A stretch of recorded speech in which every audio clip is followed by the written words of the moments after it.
Bueno, llegamos al final de la conferencia. Yo, hermanos, estuve escuchando muy atentamente todos los sermones y por momentos el temor de Dios me embargaba y pensaba, wow, tendría que consumir el Señor. Pero el nombre y la persona de Jesucristo se me venía a la mente y encontraba alivio y descanso. Sí, claro, Dios es fuego consumidor. Bueno, vamos a Isaías capítulo 6, el pasaje que leyó el pastor Marcos.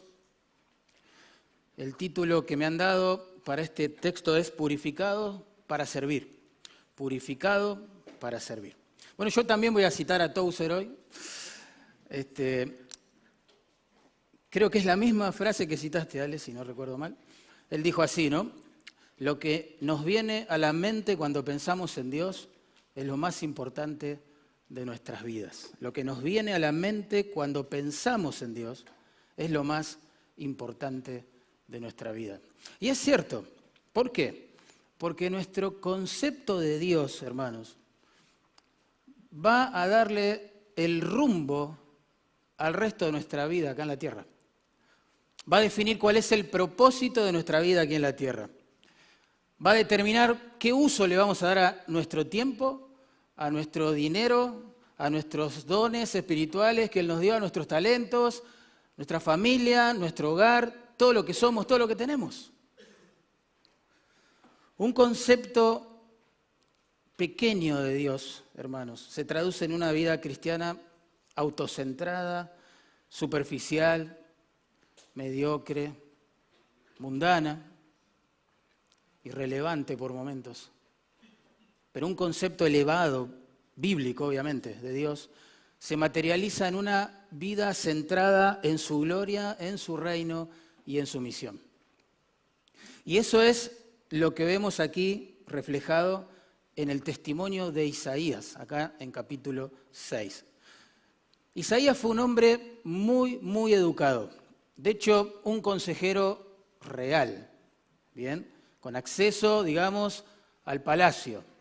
Al menos tuvo 2 hijos y lo que me llama la atención es que experimentó por más o menos 52, 53 años de ministerio aquello que es capaz de derribar a cualquier siervo de Dios. Una mezcla de muy poco fruto visible, comillas, con muchas aflicciones. Él dedicó su vida a predicarle a un pueblo que no quería oír a Dios y murió, hermanos, dice la tradición, aserrado ante la mirada del perverso rey Manasés. La pregunta que uno se hace es cómo este hombre pudo ser tan fiel, tanto tiempo, en medio de tanta presión, tan pocos frutos visibles. Bueno, un concepto elevado de Dios, de nuevo, se materializa en una vida totalmente centrada en su gloria, su reino y su misión. Antes de comenzar a desglosar este pasaje, vamos a orar una vez más, ¿sí? Dios, Señor amado, por favor, háblanos, enséñanos, redargúyenos, corrígenos, instrúyenos en justicia, Señor, para que podamos madurar espiritualmente y dedicar la vida entera que nos regales sobre este mundo a hacer buenas obras que glorifiquen tu nombre y bendigan mucho las almas. Por favor, te lo pedimos en el nombre de Jesús. Amén. Bueno, vamos a dividir este capítulo, es un poco extenso, en 4 partes. Vamos a ver en primer lugar entonces la visión. Dios es santo, santo, santo. Versículos 1 al 4, la visión. Creo que lo que sostuvo a Isaías en medio de un ministerio tan largo y con tantas aflicciones, digamos, fue esto. Tener un concepto elevado de Dios.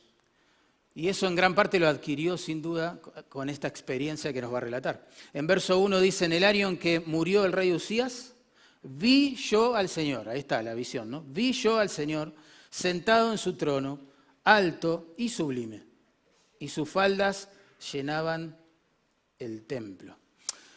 A Isaías le tocó ministrar aquí, en un momento un poco complejo para la nación, el exitosísimo y amadísimo rey Usías acababa de morir, como dice nuestro versículo.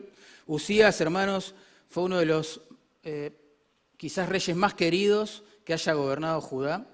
Él ascendió al trono cuando tenía solo 16 años, imagínense, 16 años, y reinó en la ciudad de Jerusalén durante 52. Para que se den una idea, en los últimos 50 años en Argentina fuimos conducidos por 23 presidentes diferentes. Imagínense, la gente ya estaba acostumbrada, digamos, a la dirección que le daba el rey Usías.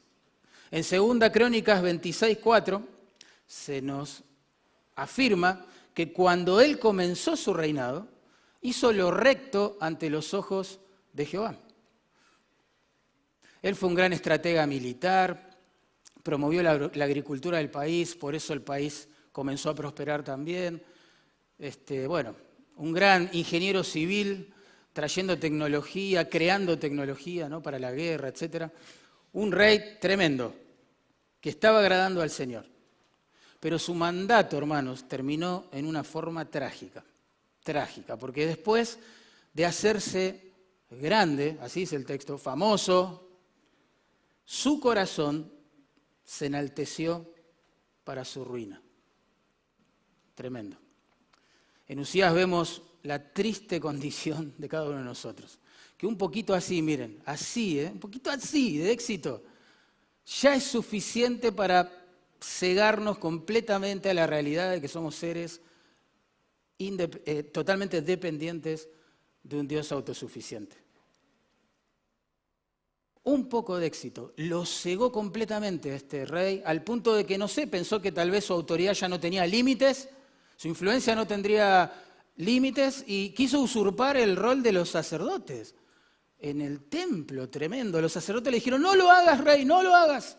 Él comienza a reprender a los sacerdotes, y en 2 Crónicas 26:21 se relata al final. Dice así: así el rey Usías fue leproso hasta el día de su muerte, y habitó leproso en una casa apartada. Mientras él regañaba a los sacerdotes, la lepra, dice el texto, empezó a brotar en su frente. Tremendo, tremendo.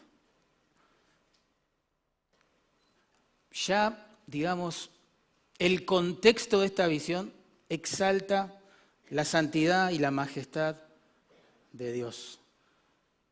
Sus perfecciones, en este caso, se evidenciaron juzgando al rey más poderoso del momento. Y quien desprecie la santidad de Dios, no importa el cargo que ostente, no importa quién sea, cuántos diplomas tenga colgado en su oficina, si menosprecia la santidad de Dios va a sufrir las consecuencias. Creo que eso ha quedado claro en esta conferencia, ¿no? El punto es que Isaías percibe que el pueblo está, digamos, confundido. ¡Wow! Ni nuestro piadoso rey Usías se salvó del juicio de Dios.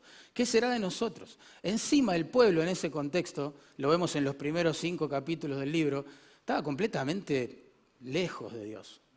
Lejos de Dios. Tremendo. Por otro lado, la amenaza a Siria comenzaba a crecer, y en ese cuadro de incertidumbres que, Dios se le revela a Isaías, como vemos aquí, él va al templo, tal vez buscando respuestas, tal vez buscando un poco de asesoramiento de parte del Señor, algo que decirle al pueblo, y se encuentra con la majestad y la santidad del soberano Rey del universo. Yo creo que la idea de esta visión, hoy lo explicó también muy bien Alejandro, no es que nosotros busquemos tener una similar. La idea de esta visión, hermanos, es que nosotros podamos tener un concepto más elevado de nuestro Señor. ¿Sí? No se pierdan eso de la vista. La visión es que entendamos, persigue este propósito, que entendamos que Él es mucho más poderoso, mucho más majestuoso y santo de lo que jamás nos podamos imaginar. ¿Cómo ve Isaías al Señor? Dice allí: sentado en su trono alto y sublime. El Señor es el que ocupa el trono más alto, más sublime del universo.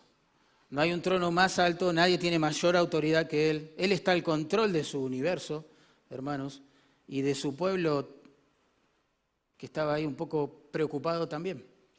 Él está al control. Y noten los detalles de color, ¿no?, que va agregando Isaías. Siempre con eso en mente, de que nuestro concepto de Dios crezca, se expanda. Dice que sus faldas llenaban el templo.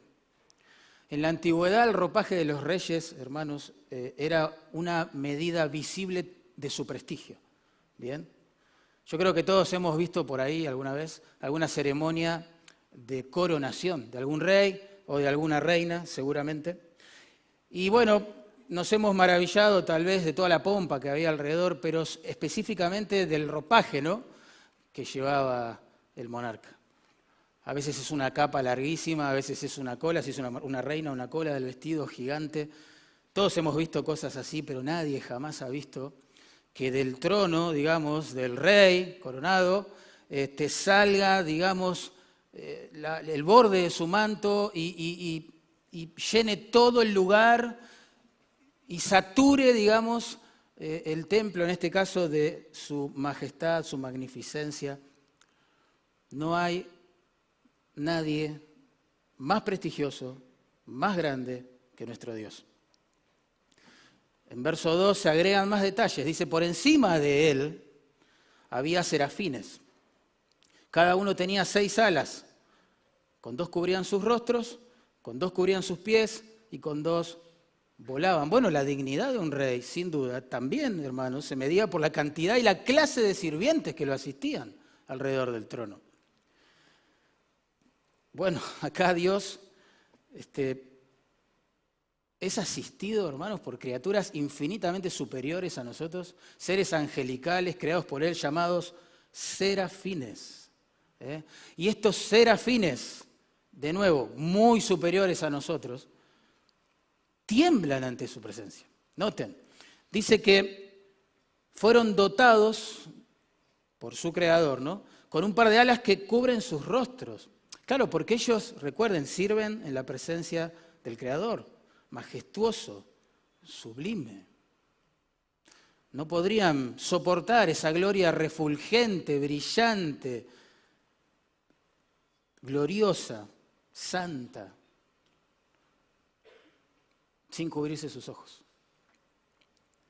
Dice el texto que con 2 alas, o con el segundo par de alas, ellos cubren sus pies, reconociendo que son frágiles criaturas, ministrando en la presencia del gran Creador. Tremendo. Moisés, ¿se acuerdan?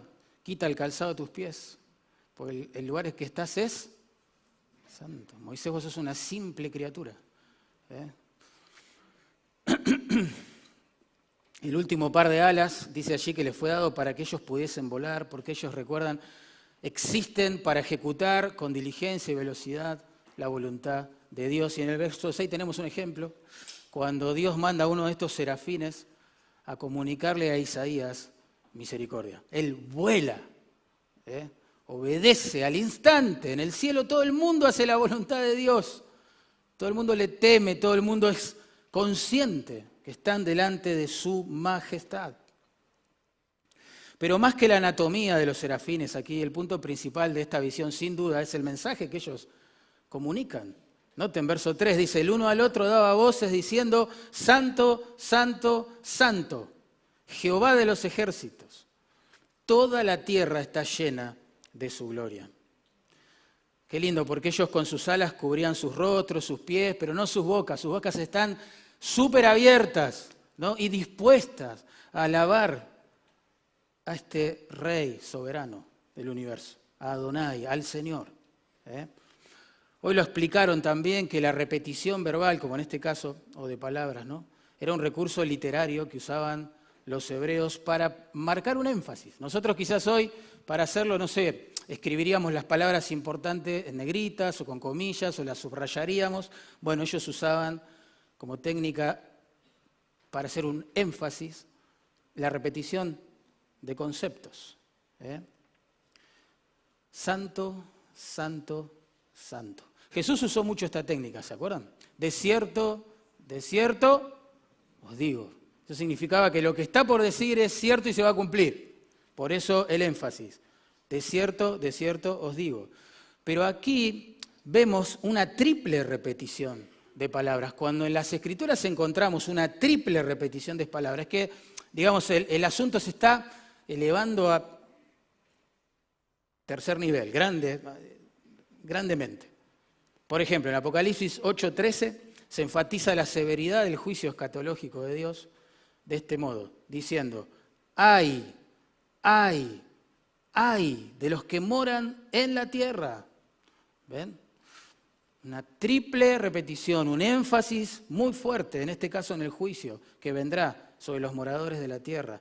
Y en toda la Biblia, hermanos, solo una de las perfecciones o atributos, como se lo llama, de Dios, se eleva a este tercer nivel, digamos. Jehová es santo, santo, santo. Sproul marca con sabiduría, comentando este pasaje, que nunca encontramos en la Biblia una expresión similar pensando en el amor de Dios. Por ejemplo, la Biblia no dice que Dios es amor, amor, amor, aunque es amor, por supuesto. Tampoco dice que Dios es ira, ira, ira. No sé, misericordia, misericordia, misericordia. Pero sí dice claramente que Él es santo, santo, santo. Hay un énfasis notable. Recuerden, no pierdan de vista que el propósito de esta visión es que el concepto que Isaías el siervo va a tener de su Señor se ha expandido. La palabra hebrea que se traduce kadosh o la griega agios significa, y que se traduce santo, significa distinto, diferente, único. Lo que los serafines están reconociendo es que Él es incomparable. Incomparable. Nadie, nada como el Señor. Eso es lo que están diciendo. Se podría transliterar así las palabras de los fines. Él es único, único, único. Diferente, diferente, diferente. Incomparable, incomparable, incomparable. He notado que los teólogos últimamente dividen el concepto de santidad para explicarlo mejor en dos categorías, digamos, ¿no? Por un lado hablan de la santidad moral. Es decir, Dios es moralmente perfecto, claro, diferente, distinto a todos nosotros, ¿no? Porque está completamente separado del pecado, lo aborrece, lo juzga. Hemos hablado bastante en esta conferencia de eso. Pero también añaden el concepto de santidad de majestad, queriendo comunicar que Dios es, de nuevo, incomparable, distinto a todo lo creado. Por eso los serafines a continuación dicen, toda la tierra está llena de su gloria. Toda la tierra está llena de su gloria. No, Él es el Dios creador, todo lo demás es creación. Él es el único, el soberano. Todos los demás somos seres dependientes. Él es completamente único, diferente. Toda la tierra está llena de su gloria, porque en todo lo que ha creado, digámoslo así, se puede ver como la huella digital, ¿no? de la gloria de Dios. Ahí estuvo Dios, ahí pasó Dios. Como dice el Salmo 19:1, los cielos cuentan la gloria de Dios y el firmamento anuncia la obra de sus manos. Si hacemos el paralelismo ahí, nos damos cuenta que su gloria se ve en la obra de sus manos. La tierra, como decía Calvino, entonces es el escenario en el cual el santo, santo, santo despliega su gloria, despliega su majestad, para que todas las criaturas, como pasa en el cielo, nos postremos, le adoremos y vivamos, y si necesario, muramos por su causa.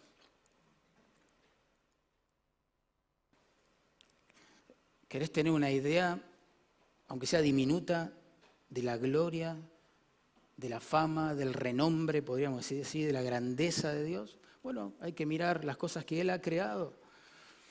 Si no estuviéramos tan infectados, hermanos, tan infectados, con el secularismo, con el naturalismo, veríamos su gloria en cada rincón de este planeta, a macro nivel, contemplando las estrellas, a micro nivel, contemplando un ser unicelular, el diseño, Tremendo todo lo que podemos ver en las cosas que Dios ha creado. Veríamos su gloria, no sé, en la lluvia, no sé, al mediodía, con ese sol radiante que diseñó para hacer posible la vida en la tierra. Le daríamos gracias todo el tiempo por todas las cosas. Tremendo. Y noten, digamos, qué es lo que sucede en el templo, ¿verdad?, ante la majestad de Dios. Verso 4. Los quiciales de las puertas se estremecieron con la voz del que clamaba, y la casa se llenó de humo. ¿Saben qué me llama la atención este texto? Que aún las cosas inanimadas, la materia, digamos, inerte, ¿no?, de las puertas, de la que estaban hechas las puertas, los quiciales, madera, metal, no sé, fueron sacudidos con la presencia y con la palabra, dice allí la voz del que hablaba. Recuerdan, los seres angelicales son conmovidos, se estremecen en la presencia del Santo. Las cosas inanimadas tiemblan. Y para nuestro asombro, a veces a su pueblo, como sucedía allí en Israel en ese tiempo, no se le mueve un pelo pensando en Dios. Bostezan, se aburren de su palabra. Sufren los cánticos de alabanza de su nombre. Nada les conmueve, no se quebrantan, no se estremecen, no le obedecen. ¿Cómo podemos nosotros, ¿no?, los seres creados a su imagen, ser tan indiferentes a veces, tan apáticos, tan ingratos, tan desobedientes a un Dios tan majestuoso? Recuerden que el propósito de todo esto que vio Isaías y registró aquí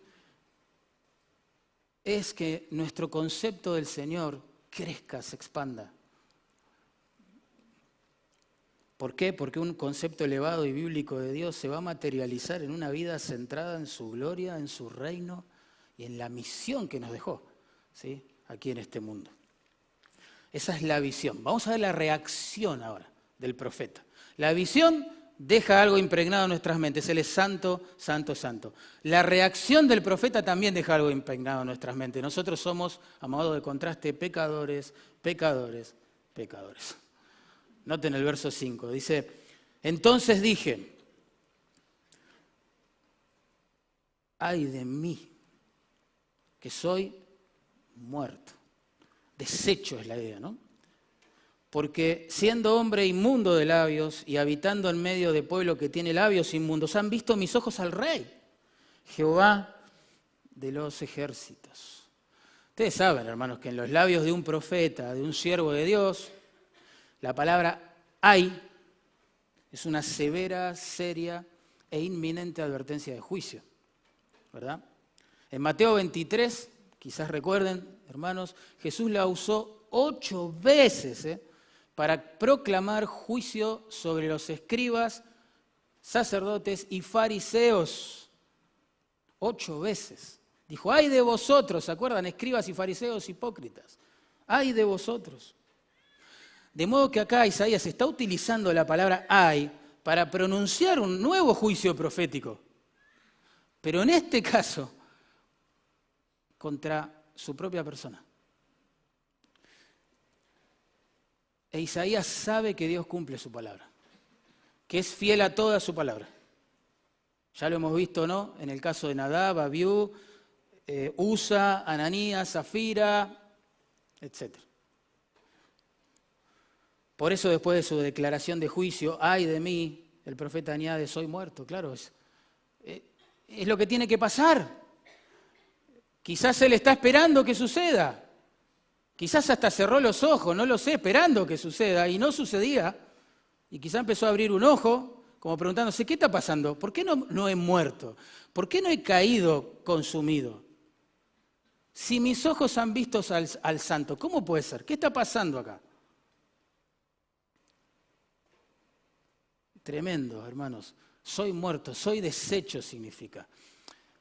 Piensen, el hombre quizás más íntegro que se movía en Jerusalén en ese momento se desintegra, digamos, ante el santo.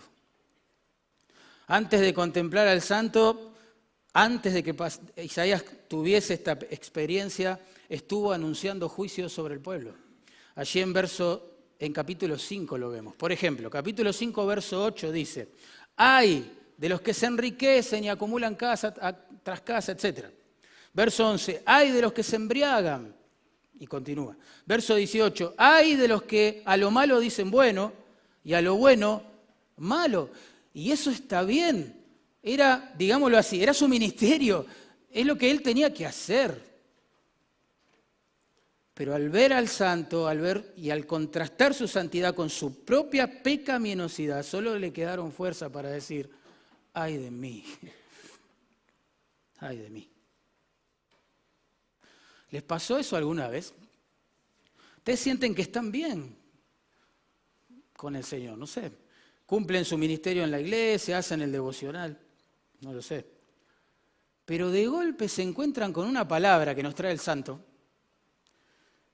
una predicación, un sermón, un devocional, lo que sea, y somos confrontados con algún pecado respetable, comillas, ¿no? Y resurge en nosotros una fuerte convicción de pecado. ¿Les ha pasado eso? Tremendo.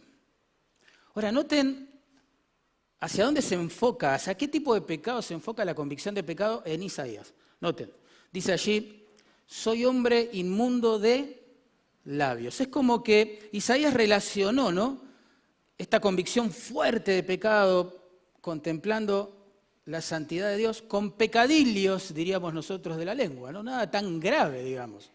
Él acá no está diciendo: «Yo soy un hombre de hábitos inmundos». No dice eso. «Ay de mí porque soy un fornicario. Ay de mí porque soy un ladrón, un estafador». Cosas que hasta nosotros tal vez señalaríamos, ¿no? No, él dice: «Ay de mí, soy hombre inmundo de labios». ¿Y por qué apuntó los labios? Bueno, Jesús nos enseñó que de la abundancia de él háblala, sin duda. Pero yo creo que Isaías tenía muy claro que Dios aborrece los pecados de la lengua. Y seguramente, contemplando al santo, él se le habrá pasado la película, ¿no?, de las cosas que habrá dicho a lo largo de su vida, y dijo: «Soy un hombre inmundo de labios». Y en Proverbios 6, 16 al 19, se nos dice que 6 cosas aborrece Jehová y aún 7 abomina su alma. Hay cosas que Dios odia y le dan asco, es la idea. Náuseas. ¡Fua! Los ojos altivos, la lengua mentirosa, avanzo un poquito más, el testigo falso, que habla mentiras, y el que siembra discordia entre hermanos. Tremendo.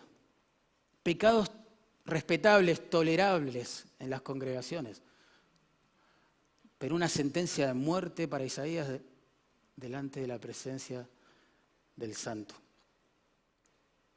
Tremendo. Isaías nota encima, para agravar más las cosas, ¿no?, que no está solo en esta devastación, digamos, no sé, moral, porque él dice: «Habito en medio de un pueblo que tiene labios inmundos». Es decir, estamos todos muertos. Tenemos que morir todos. Me tengo que morir yo, pues soy un hombre inmundo de labios. Dios tiene que consumirnos a todos. Yo conozco a mis vecinos, las cosas que hablan, que dicen. Podríamos tener un pantallazo del estado espiritual deplorable del pueblo allí en capítulo 1 de Isaías. Estamos todos muertos. Tenemos que morir. Por un lado, vemos que Isaías asumió, digamos, ¿no?, soy un hombre inmundo. Y por el otro, y acá viene el grave problema, ¿no?, dice: «Han visto mis ojos al Rey, Jehová de los ejércitos». Bueno, se habló mucho de este concepto en esta conferencia, ¿no? Las Escrituras nos advierten que nadie puede en su pecado ver el rostro de Dios y seguir con vida. Cuando Moisés ascendió al Sinaí, lo explicó el pastor Alejandro, y le hizo una petición osada al Señor, ¿se acuerdan? «Déjame ver tu rostro, muéstrame tu gloria». Pero el Señor le dijo: «No podrás ver mi rostro, Moisés, olvídate, porque no me verá hombre y vivirá». Más adelante dice, no se verá mi rostro, no se verá, nadie lo va a ver. En Jueces 13:22, Manoa, ¿se acuerdan? El papá de Sansón le dijo a su esposa, ciertamente moriremos, querida, vamos a morir. ¿Por qué? Porque a Dios hemos visto. ¿Ven? Y así podríamos seguir explayándonos. Sproul dice algo muy lindo al respecto. Dice, en nuestro estado actual corrupto, no podríamos soportar verlo. Escuchen esto, ¿eh?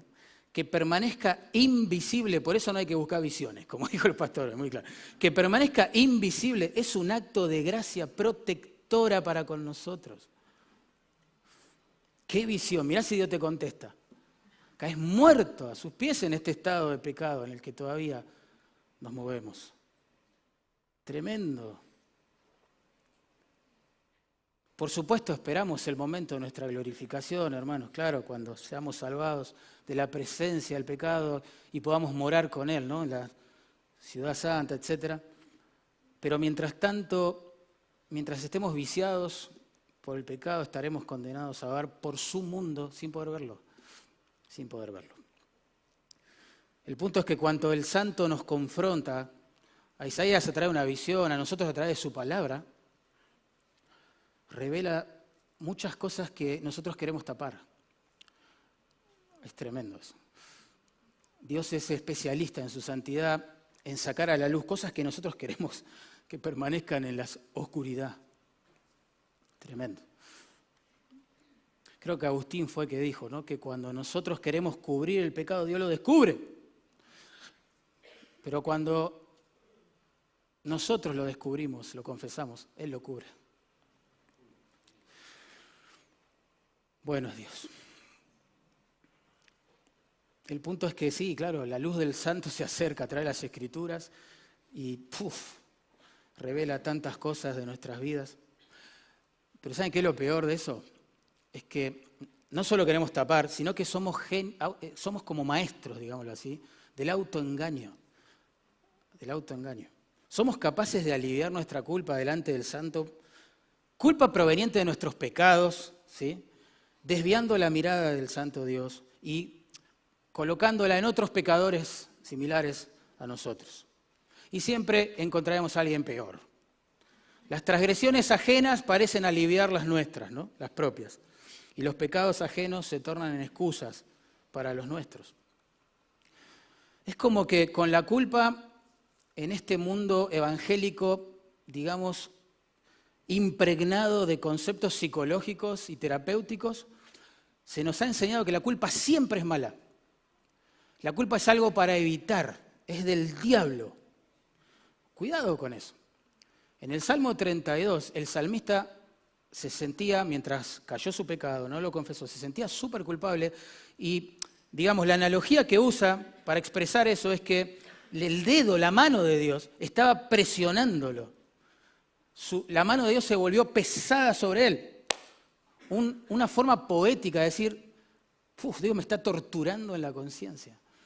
La culpa no la puedo soportar. Día y noche, dice el salmista, mi pecado está delante de mí. Pero Dios, ¿por qué? ¿Por qué cargaba su conciencia de culpa? ¿Para destruirlo? No, para que él se arrepienta, confiese. Pero nosotros negamos la culpa. Y si no la podemos negar, la desviamos, le echamos la culpa a otros. Y decimos, bueno, yo soy así porque es culpa de mis padres. Es culpa de la iglesia en la que me congrego, de los maestros que tengo, del gobierno, del pastor, de los líderes. Hermanos, hasta que no nos corramos del papel de víctimas y asumamos nuestra propia pecaminosidad y responsabilidad, nunca vamos a confesar nuestro pecado. Nunca nos vamos a hacer cargo. Como dijo el pastor MacArthur, hoy día al pecado se le llama enfermedad. Por eso la gente piensa que precisa terapia y no arrepentimiento. Pero delante del santo, santo, santo, sabemos por experiencia que la hipocresía es un juego perdido. Como dice el Salmo 94:9, el que hizo el ojo no verá, el que hizo el oído no escuchará. Es un juego perdido. la doble vida, la doble cara, el doble discurso, delante del santo. Santo es un juego perdido. Esa fue la reacción del profeta. Vamos a seguir el flujo de pensamiento. Versículos 1 al 4, la visión. Si hay algo que deja claro esa visión es que Dios es santo, santo, santo. Versículo 5, la reacción del profeta. Si hay algo que deja claro su reacción es que todos somos pecadores, pecadores, pecadores. Ahora vamos a ver la compasión. La compasión, versículos 6 y 7, y ahí vamos a entender que Dios es perdonador, perdonador, perdonador.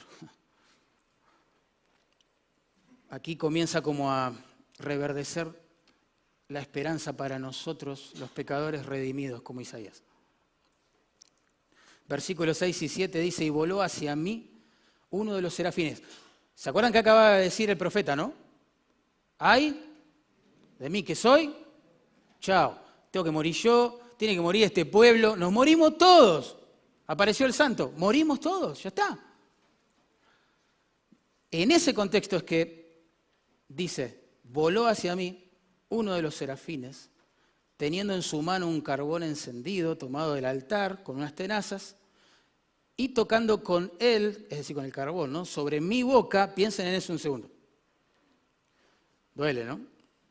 Tremendo. Tocando con unas brasas, sacás de la parrilla y le das un beso, imagínate, algo así es.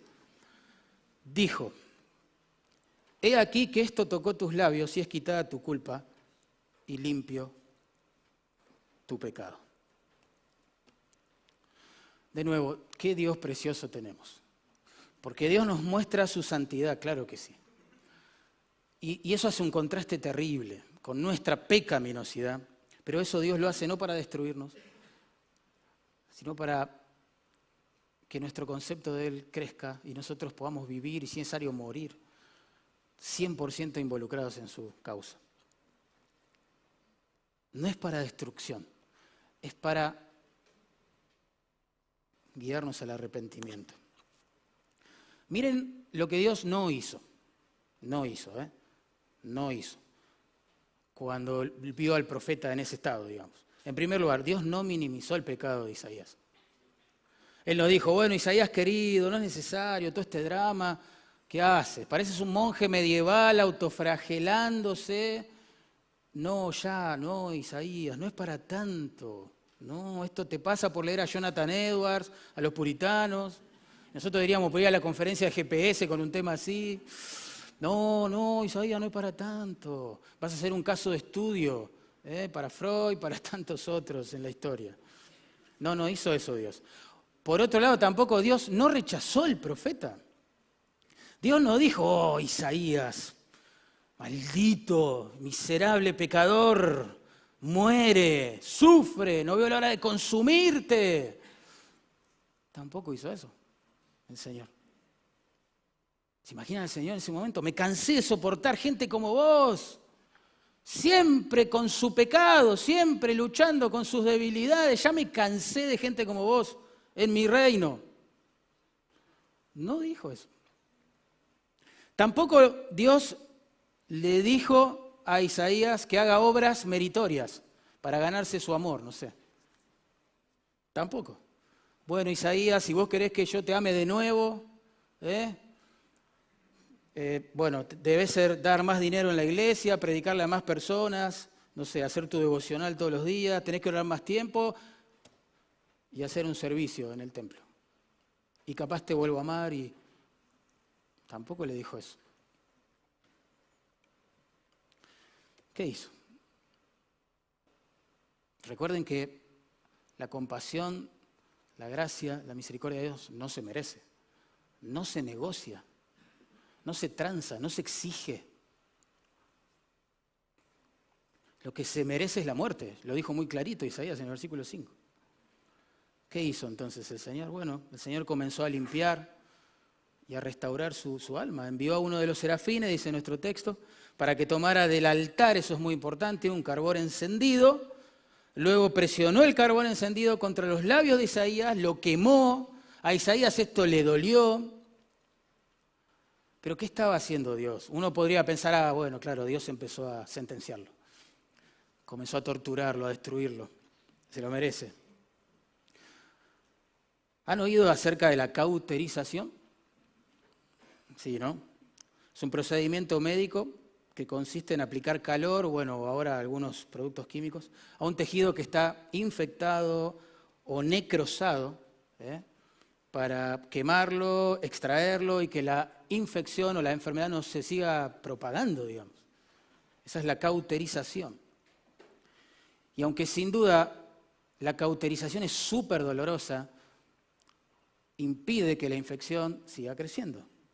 Bueno, eso es lo que hizo Dios con los labios infectados por el pecado de Isaías. Esa es la imagen, eso es lo que se quiere comunicar. ¿Cómo lo sabemos? Bueno, porque, noten, a continuación el cel angelical dijo, he aquí que esto tocó tus labios y es quitada tu culpa, ¿ven? Y limpio tu pecado. Qué tremendo pensar que el arrepentimiento para con Dios se ilustre de esta manera acá, ¿no? Como algo súper doloroso.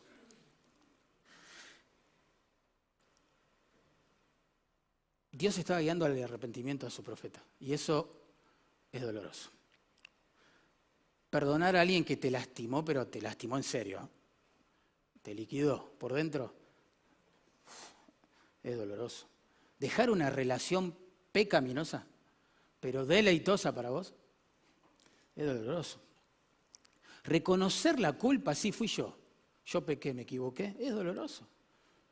Pedir perdón para nuestro orgullo es doloroso. Pedir consejo a alguien cuando queremos aparentar que tenemos toda la respuesta es doloroso. Restaurar una relación que por mi pecado he roto es doloroso. Abandonar un hábito pecaminoso en el cual encontramos como si fuera un ídolo, ¿no? Ciertas cosas pasajeras, temporales, pero las encontramos. Es doloroso. Es doloroso, pero termina siendo deleitoso. Porque cada vez que nosotros confesamos nuestro pecado y le damos la gloria a Dios, Él nos da su gozo. Claramente todo esto que pasaba acá fue un símbolo del perdón de pecados. El carbón, hermano, fue tomado de un altar, del altar de sacrificios, piensan algunos, ¿no? La mayoría de los comentaristas. Lugar en el cual morían, ¿se acuerdan? Los animales inocentes en lugar de los pecadores culpables. Así funcionaba bajo la ley, ¿verdad? La sangre de los toros y de los machos cabríos, nos explica el escritor de Hebreos, no podía quitar los pecados, pero sí cubrirlos temporalmente. Todo ese sistema sacrificial esperaba y apuntaba a la vez hacia el todo suficiente sacrificio del Señor Jesucristo, ¿no? Cuya eficacia se comprueba en la no repetición, justamente. Este tipo de sacrificios en el templo se repetían cada año y todo el tiempo, en realidad. Pero el de Cristo se hizo una sola vez y para siempre. Y lo asombroso del caso acá es que el mismo Dios que debía consumir a Isaías, porque en su estado corrupto lo estaba contemplando, ¿no? Su santidad, y que por hacerlo no sería un Dios cruel, sino un Dios justo, es el que en su amor va a proveer una víctima inocente para poder perdonar a Isaías, abrazar a Isaías, restaurar a Isaías, renovar las oportunidades de servicio para Isaías y darle una vida larga, difícil, pero muy deleitosa, 100% dedicada al Señor. De hecho, hermanos, allí en Juan capítulo 12, no nos da el tiempo, no lo vamos a leer todo, pero en Juan 12, 37 al 41, Isaías estaba viendo, eso es lo que se nos revela allí, estaba viendo una cristofanía en realidad, una aparición del Cristo preencarnado, como dicen los teólogos. ¿Qué estaba pasando como contexto de Juan 12? Bueno, la mayoría de la gente, a pesar de ver los milagros del Señor, etcétera, no creía en Jesús. La mayoría no creía en Jesús. Y en Juan 12, 39, Él nos explica por qué pasaba esto. Y lo dice de esta manera. Por esto no podían creer. Porque dijo Isaías, ¿ven? Juan va a citar a Isaías. Cegó los ojos de ellos y endureció su corazón para que no vean con los ojos y entiendan con el corazón y se conviertan y yo los sane. Si ustedes avanzan un poquito allí, la lectura, fíjense verso 9 y 10 del capítulo que tienen frente a sus ojos, Isaías 6, verso 9 y 10.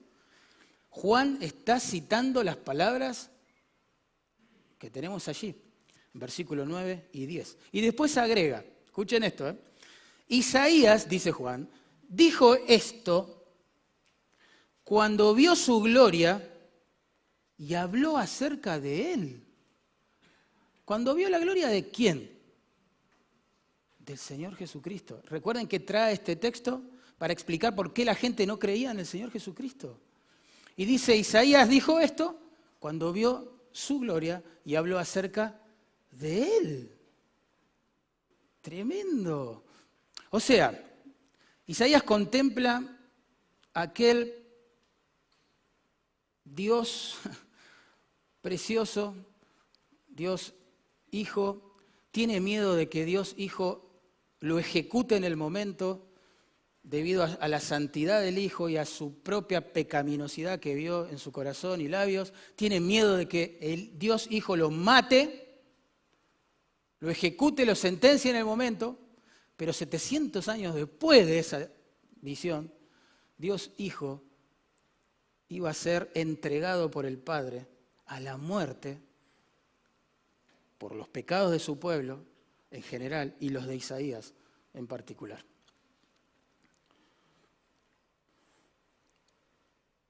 Solo a Dios se le puede ocurrir el Evangelio. Es algo maravilloso. Tremendo. El mismo Dios del cual deberíamos huir aterrados porque debería condenarnos por nuestro pecado, es el que condena a su Hijo en su gracia y misericordia para perdonarnos, para limpiarnos de toda maldad, para que Dios pueda amar a pecadores. El pecado de estos deben ser juzgados. Alguien tiene que pagar, alguien tiene que ser condenado, alguien tiene que sufrir esa ira que producen en Dios nuestros pecados. Todo eso cayó sobre nuestro sustituto, hermano, el Señor Jesucristo. Por eso a lo largo de esta conferencia, con mensajes tan fuertes que hemos recibido, uno es consciente de su pecado y dice, wow, Señor, alguno va a morir en esta conferencia. ¿Seré yo, Señor? Como decían los discípulos. Y automáticamente ese terror que puede producirnos, encontrarnos a través de la palabra con la santidad de Dios, se atenúa pensando en el mismo Dios santo que murió en lugar de los pecadores.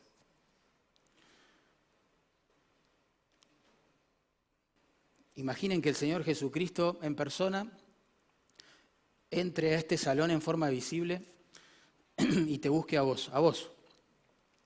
Y te mire a los ojos y te diga, yo conozco cada uno de tus pecados. He oído todo lo que has dicho esta semana. He visto cada una de las cosas que has escrito en las redes sociales, cada imagen que has visto en tus dispositivos, cada pensamiento, cada deseo que pasó por tu mundo interior. Vos pensaste que eran cosas secretas, pero eran un escándalo en mi presencia. Yo lo sé todo. Pero te recuerdo, yo di mi vida. Yo soy tu sustituto. Para que vos te arrepientas y vivas en santidad. Ya pagué por tus pecados. Hay que arrepentirte. Volver en sí, como el Hijo pródigo, volver de todo corazón a la comunión con el Señor Jesucristo. Y la conclusión, hemos visto la visión y si hay algo que queda claro en la visión es que Dios es muy grande. Santo, santo, santo. Hemos visto la reacción del profeta a esa visión y si algo nos dejan claro es que merecemos la muerte. Somos pecadores, pecadores, pecadores. Pero también hemos visto la compasión, la redención, la salvación. Y bueno, y Dios en su compasión nos ha mostrado que es perdonador, perdonador, perdonador. Quizá no cobramos dimensión, ¿no? Pero piensen en esto, la cruz. la cruz, por un lado muestra sin duda la grandeza del amor de Dios. ¿Cómo puede ser que haya sacrificado a su Hijo en lugar de persona como nosotros? Pero por el otro lado muestra el aborrecimiento único que su corazón 3 veces santo siente hacia nuestro pecado. Él tenía que juzgar nuestro pecado. Él tenía que castigar nuestro pecado.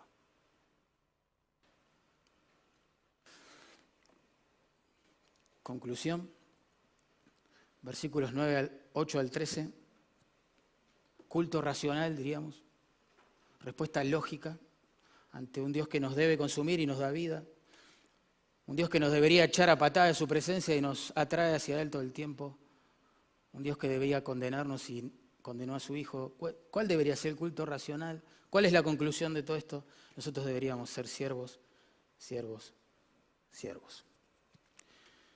Después oí la voz del Señor que decía, ¿a quién enviaré?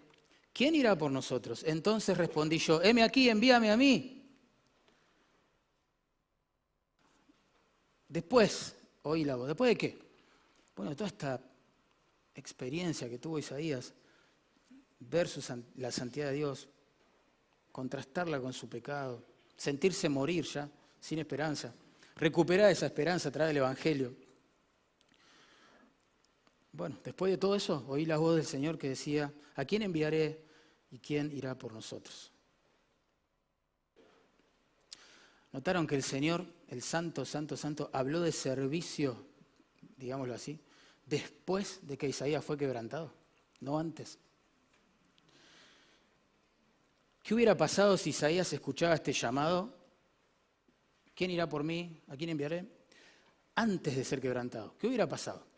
Bueno, quizás se le hubiera pensado que, bueno, es lógico, de todo lo que hay en el pueblo, yo soy el mejorcito, me va a enviar a mí, obviamente, soy el más preparado, soy el más educado, soy el más piadoso, soy un buen padre. O quizás pensaría, no sé, que se presentaría delante del pueblo, digamos, con un sentido de superioridad, ¿no? O un sentido de autojusticia insoportable, un orgullo mordaz ahí, no sé, oculto tras una fachada de humildad, condenando, gritándole a la gente, ¿no?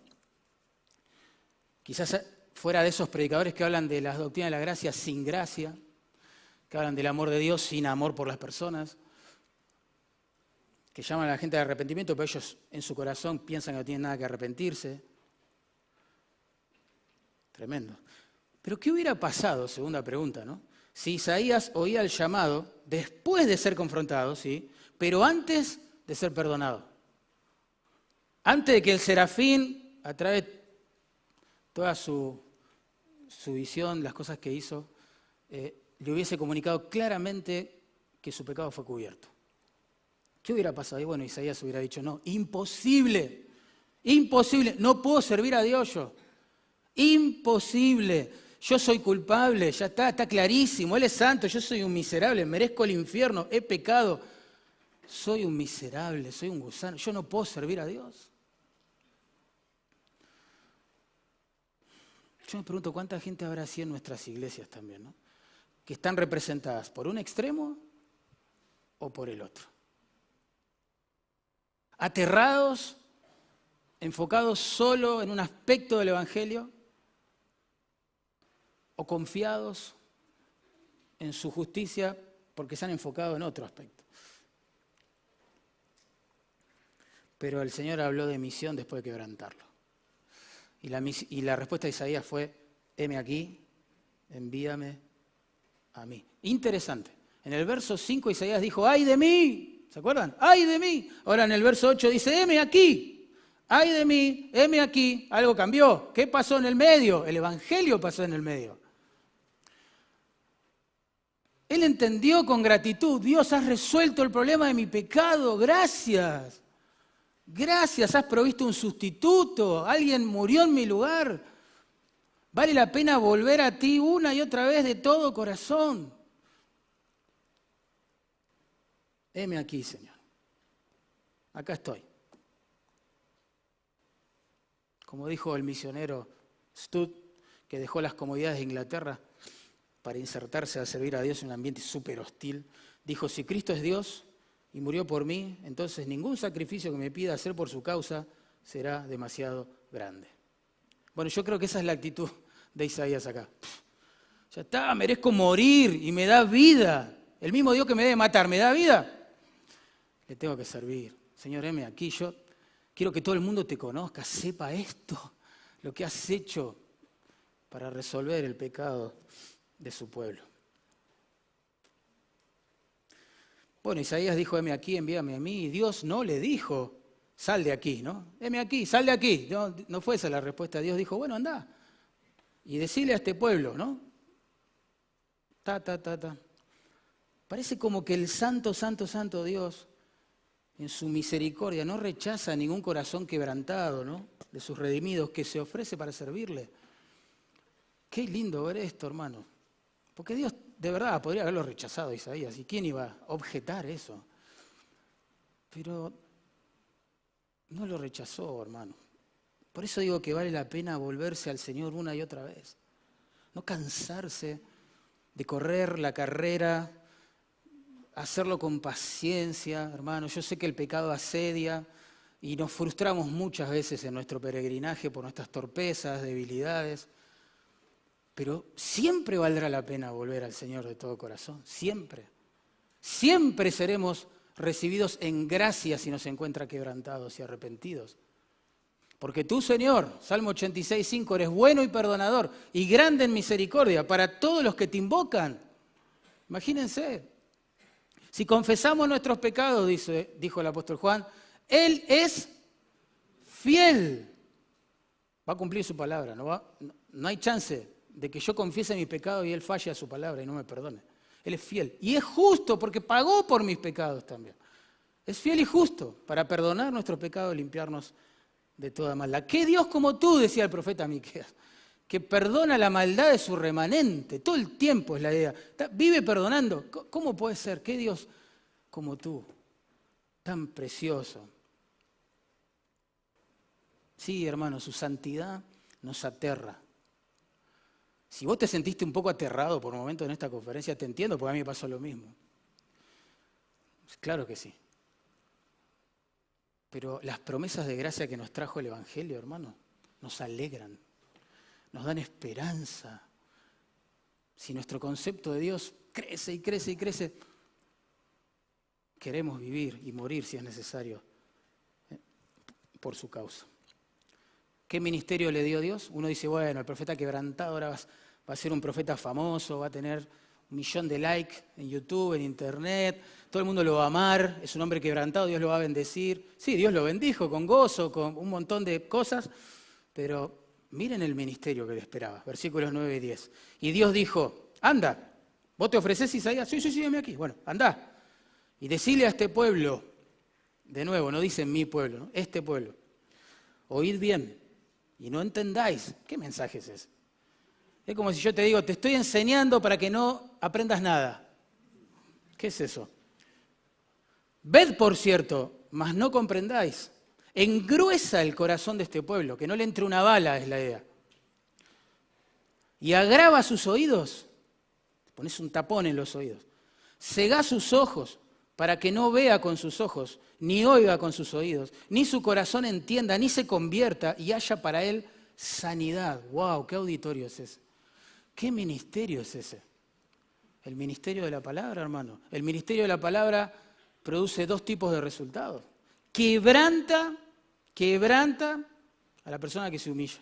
Endurece a la persona que se ensoberbece. Las dos cosas pasan. Y en esta conferencia estoy seguro que pasó lo mismo. Cada vez que alguien predica la palabra, algunos se quebrantan, aprenden, son consolados, son bendecidos, y otros se endurecen más que antes. Por eso el autor de Hebreos dice, si oís hoy su voz, no endurezcas tu corazón, porque cada vez se te va a endurecer más y vas a generar más anticuerpos contra la palabra de Dios. Pero ese es el ministerio que le esperaba a Isaías. Isaías, anda, por 50 años Isaías, le vas a estar predicando a un pueblo que ni te quiere oír, ni le interesa lo que le vas a decir. Aman su pecado, Isaías. No te van a aplaudir, no te van a dar el premio al mejor predicador del año, Isaías. pero vos tenés que ir y predicarle. ¿Por qué? Verso 13. Porque algunos van a creer. Qué lindo cómo termina. Me emocionó esto en casa, leerlo hoy. Es verdad, el ministerio de Isaías no sería exitoso, claramente, para los parámetros contemporáneos, ¿no?, del mundo, de medición y esas cosas, pero sería usado por Dios para dar vida a un remanente creyente, un restito ahí dentro del pueblo corrupto que iba a creer, se iba a convertir al Señor. Noten, verso 13 dice, y si quedare aún en ella la 10ª parte, voy a leer versículos 11 y 12, porque si no, no se va a entender bien. Leo. Dice, le está describiendo su ministerio. Le dice, Isaías pregunta, ¿hasta cuándo, Señor? Claro, yo preguntaría lo mismo. O sea, Señor, ¿me mandás a predicarle a gente que no me va a escuchar? Bueno, supongo que por un tiempito, ¿no? El domingo que viene y listo, ¿no? ¿Hasta cuándo, Señor, yo tengo que hacer este ministerio? Y respondió, hasta que las ciudades estén asoladas y sin morador, y no haya hombre en las casas, y la tierra esté hecha un desierto, hasta que Jehová haya echado a los hombres y multiplicado los lugares abandonados en medio de la tierra. Esto es una foto, la misma foto que sacó Jeremías al ver la devastación de Jerusalén y de su templo.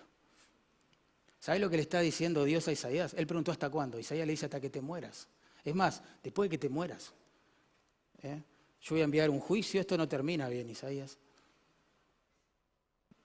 La gente se va a endurecer a tu predicación, pero va a continuar. Después que vos te mueras, va a seguir en su dureza hasta que los juzgue a todos. O sea que Isaías iba a vivir ministrando, morir ministrando, sin ver grandes multitudes, digamos, volviéndose de todo corazón al Señor, ¿se entiende? Arrepintiéndose de sus pecados. No, la mayoría no. Pero ¿qué dice el verso 13? Ahora sí. Y si quedare aún en ella la 10ª parte, esta volverá a ser destruida. Dios sigue hablando de juicio. Pero, noten, preposición de contraste, pero como el roble y la encina, que al ser cortados aún queda el tronco, así será el tronco, la simiente santa. Qué lindo. Aunque el roble del pueblo, vamos a decirlo así, va a ser destruido, el tronco del remanente santo seguiría con vida. Volvería a crecer. Saben que en Isaías hay 2 temas preponderantes que hasta le dan la estructura al libro. Los primeros 39 capítulos vemos todo profecía de juicio y condenación. Y los últimos capítulos, del 40 al 66, vemos profecías de consuelo y salvación. El juicio de toda la nación pecadora en Isaías deriva en un remanente piadoso que Dios preserva, salva y convierte. Y de ese remanente que Dios preserva, salva y convierte, sale el siervo sufriente del capítulo 53. El siervo sufriente, nuestro amado Señor Jesucristo. Así que imagínense un embudo de toda una nación pecadora y dura, de corazón, que no iba a escuchar a Isaías, le iba a rechazar. Dios iba a usar su predicación para que haya un grupito, un remanente, ¿sí? Y de ese remanente iba a venir el Salvador. Dios es soberano, hermanos. Y iba a usar, entre otras cosas, la voz de Isaías para llamar al arrepentimiento a este remanente. Así que vamos confiados a este mundo hostil, en su nombre, confiamos en su gracia que nos ha perdonado y nos cubre cada vez que nos arrepentimos, y vamos también confiados en la suficiencia de su palabra, en la soberanía que lo caracteriza para llevar adelante sus planes, contra todo pronóstico, viento y marea. Saben que la tradición nos dice que Isaías fue martirizado mientras predicaba la palabra al perverso rey Manasés. Tremendo. Se nos dice que mientras una sierra de madera, imagínense, ¿no?, rasgaba su carne hasta donde pudo, continuó llamando al rey al arrepentimiento, y quizás la referencia ahí en Hebreos 11 de gente, de héroes de la fe o gente de fe, que murió aserrada, ¿se acuerdan? Justamente señale a Isaías. Es probable. El punto es que Isaías vio la santidad de Dios, lo contrastó con su pecado, tuvo esperanza y gozo en la gracia de Dios, el Evangelio, y vivió y murió sirviéndole. Qué hermoso. La verdadera santificación, jóvenes, no es mística ni monástica. Ya se explicó esto también en la conferencia, sino que sí o sí nos lleva a servir al Señor. No es que el concepto de santidad impacta mi vida intelectualmente y listo, y termina ahí. La palabra de Dios hace una obra santificadora en nosotros. Nos enseña, nos redarguye, nos reprende, nos instruye en justicia. Claro, todo eso es un efecto santificador de la palabra en nosotros. Pero ese no es el fin, el propósito final. El propósito final es que seamos varones perfectos, maduros, enteramente preparados ¿para qué? Toda buena obra. Y esto es lo que se ve en Isaías. El concepto de Isaías creció. Y eso se materializó en una vida totalmente entregada a su causa, a su gloria y a su reino. Y vuelvo a repetir, si oyeres hoy su voz, no endurezcas tu corazón. Miren, yo les cuento una historia muy cortita y con esto termino. Retrotraigámonos a la pandemia. ¿Se acuerdan de la pandemia? No nos podíamos congregar. Tremendo. Bueno, mucha gente en la iglesia enfermó, mucha gente de otras iglesias se enfermaron. Pero recuerdo una persona en particular. Antes de la pandemia yo venía hablando con esta persona. Y él me decía todo el tiempo que él sentía que estaba perdiendo su vida, malgastando la nueva vida que el Señor le había dado, por gracia y por fe. Bueno, de golpe habíamos quedado para encontrarnos, no pudimos, y lo llamo al celular, y ¿qué había pasado? ¿Por qué no pudimos encontrarnos? Porque el COVID infectó su vida, digamos. Estaba internado. Bueno, manteníamos un diálogo fluido vía celular, ¿sí? Y nos escribíamos, soñando, ¿no?, con esto de las promesas que nos trajo el Evangelio, de gracia, de restauración, empezar de nuevo, servir al Señor de todo corazón, etcétera, etcétera. Cuando salga de acá, me decía, vamos a servir junto al Señor, pastor. Es mi sueño, es mi sueño.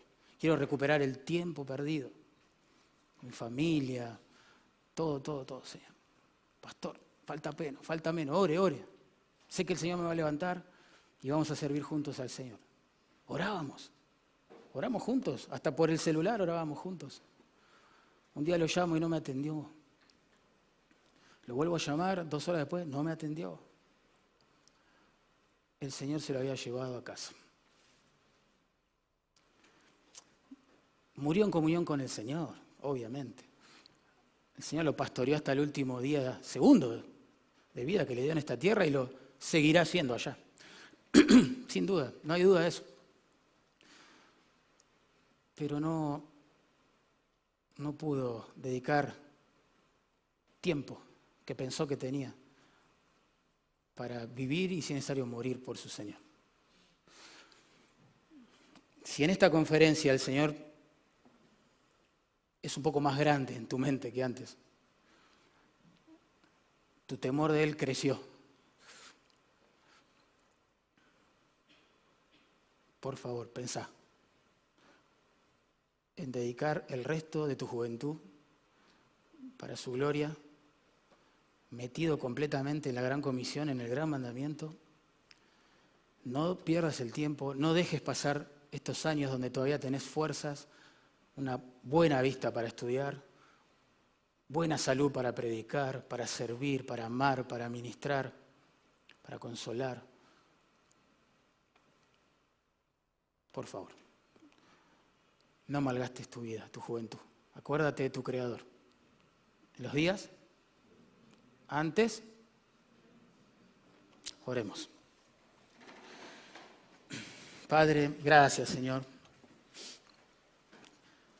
Gracias por tu palabra. Estamos tan agradecidos, Señor. Gracias porque a través de ella te revelas. Y bueno, nuestro concepto de ti crece y nos seguimos asombrando y maravillando, Señor. Pero claro, el efecto rebote de eso es que vemos también nuestro pecado y nuestro concepto de nosotros mismos decrece y decrece. Pero qué bendición, las promesas de gracia que nos trajo el Evangelio, Señor. Qué lindo. Gracias por redimirnos, salvarnos. Gracias por nuestro sustituto, Señor, que murió en nuestro lugar. Gracias, Señor. Pero ayúdanos, por favor, a no quedarnos con esto como si fuese mera información. Por favor, que no adoptemos ese concepto etéreo de la santidad, intelectual de la santidad nada más. Moviliza, por favor, con tu Espíritu, Señor, nuestras vidas, de modo que podamos vivir para el gran mandamiento y la gran comisión. Por favor, que ninguno de los jóvenes aquí presentes malgaste la nueva vida que le has dado, Señor, a precio de sangre de tu Hijo, viviendo para las cosas vanas, superficiales, pasajeras que este mundo puede ofrecer y que hay que abandonar en el cementerio. Que un ladrón puede robar, que el paso del tiempo puede oxidar, echar a perder. Señor, que todos nosotros podamos invertir hasta el último hálito, segundo de vida que nos des en esta tierra, Señor, para promover tu reino, tu gloria y para cumplir la gran comisión que nos has dado en este mundo. Te lo pedimos en el nombre de Jesús. Amén. Y amén. Israel.